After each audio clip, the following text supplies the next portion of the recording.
प्रदेश Congress party ने 2022 के विधानसभा चुनावों के लिए तैयारियां शुरू कर दी है। इसी को ध्यान में रखते हुए विधायक विक्रमादित्य सिंह ने अपने विधानसभा क्षेत्र शिमला ग्रामीण के टूटू ब्लॉक के बनूटी क्षेत्र में महिला सशक्तिकरण सम्मेलन का आयोजन किया, जिसमें ब्लॉक के 90 महिला मंडलों ने हिस्सा लिया। सम्मेलन में सांसद प्रतिभा सिंह और कांग्रेस की वरिष्ठ नेत्री व विधायक आशा कुमारी विशेष रूप से शामिल हुई। विधायक विक्रमादित्य सिंह ने कहा कि समाज के विकास में महिलाओं का अहम योगदान होता है, इसीलिए महिलाओं के आर्थिक और सामाजिक विकास के लिए कांग्रेस पार्टी काम कर रही है।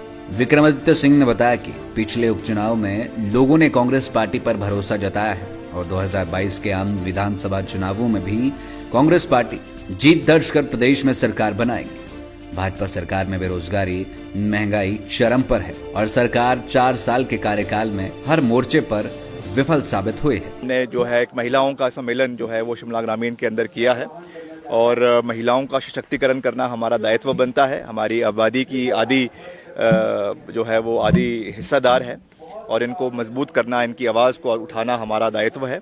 इसको हम करते रहेंगे और आगे जो विधानसभा के चुनाव भी इस वर्ष के अंत में होने हैं। मुझे पूरा विश्वास है कि जिस तरीके से अभी 4 उपचुनावों में कांग्रेस पार्टी को पूर्ण बहुमत मिली है, उसी तरीके से हम एकता से आगे बढ़ेंगे। जिस तरीके से जो माहौल आज प्रदेश के अंदर बना हुआ है, जो गरीबी आज, महंगाई आज चरम सीमा पे है, बेरोजगारी आज चरम सीमा पे है, कर्मचारी हताश है, किसान हताश है, बागवान हताश है, युवा वर्ग आज नशे की चपट में है, बेरोजगारी आज चरम सीमा पे है। तो इन सब चीज़ों को मद्देनजर रखते हुए हमें पूरा विश्वास है कि प्रदेश में जो है वो तख्ता पलट होगा।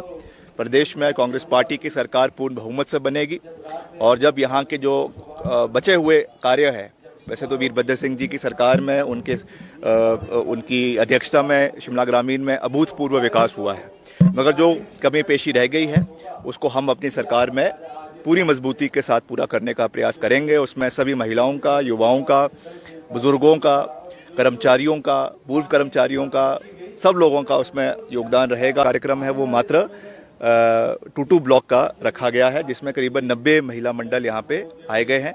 उसमें हमने कोई भी जो है पार्टीबाजी नहीं करी है। दलगत राजनीति से ऊपर उठकर सब महिलाओं को यहाँ पे आमंत्रित किया है, वो चाहे किसी भी विचारधारा की हो, और अपनी ओर से हम जो है हर महिला मंडल को 23-23 हज़ार रुपए की प्रोत्साहन राशि हर महिला मंडल को दे रहे हैं। पहले भी हमने ऐसे कार्यक्रम किए हैं, पहले भी उनको हमने इस तरीके की प्रोत्साहन राशि दी है और भविष्य में भी महिलाओं के उत्थान के लिए, उनके चाहे भवन महिला मंडल का निर्माण की बात है, चाहे उनके सेल्फ हेल्प ग्रुप्स को एम्पावर करने की बात है। बहुत से हमारी यहाँ महिलाएं जो हैं, चाहे वो अचार बनाने का कार्य करती हैं, पापड़ का कार्य करती हैं, कोई बुनाई का कार्य करती है, उससे अपने को जो है आर्थिक रूप से उनका सशक्तिकरण करवाती हैं।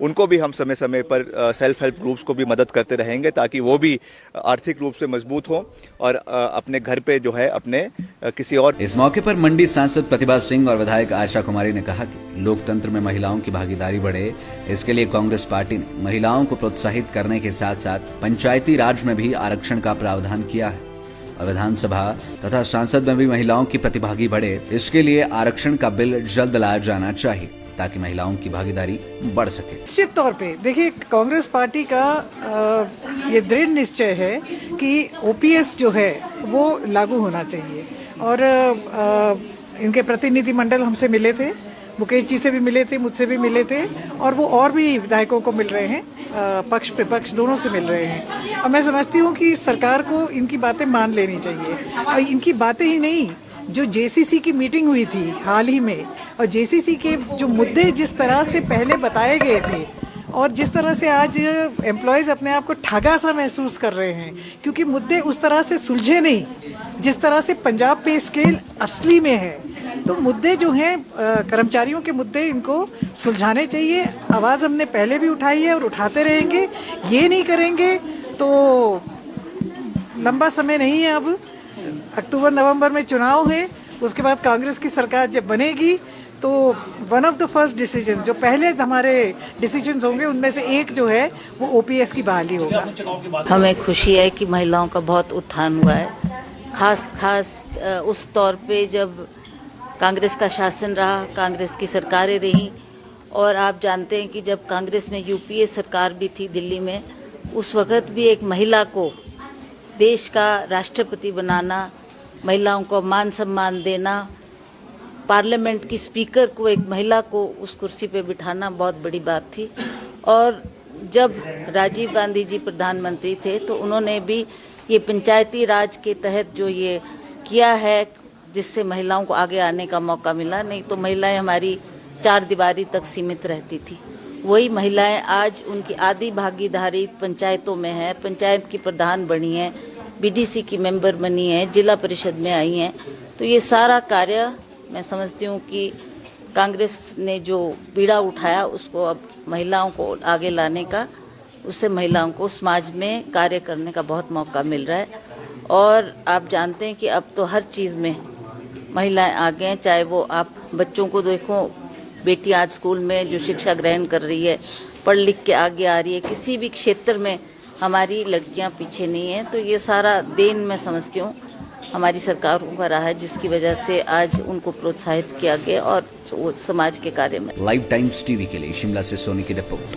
आपके विधायक ने पिछले 4 साल में क्या कुछ किया, क्या मुकम्मल हुआ और किसे किया दरकिनार, जनता से कितना रहा सरोकार और क्या रही विकास की रफ्तार। लाइव टाइम्स टीवी दिखा रहा है हर एक विधायक का रिपोर्ट कार्ड। खास वीडियो सीरीज में देखिए आपके विधानसभा इलाके में विकास के दावे और उन पर विपक्षियों का पलटवार, साथ ही इलाके के निष्पक्ष लोगों की निष्पक्ष राय भी हर हफ्ते केवल लाइव टाइम्स टीवी पर।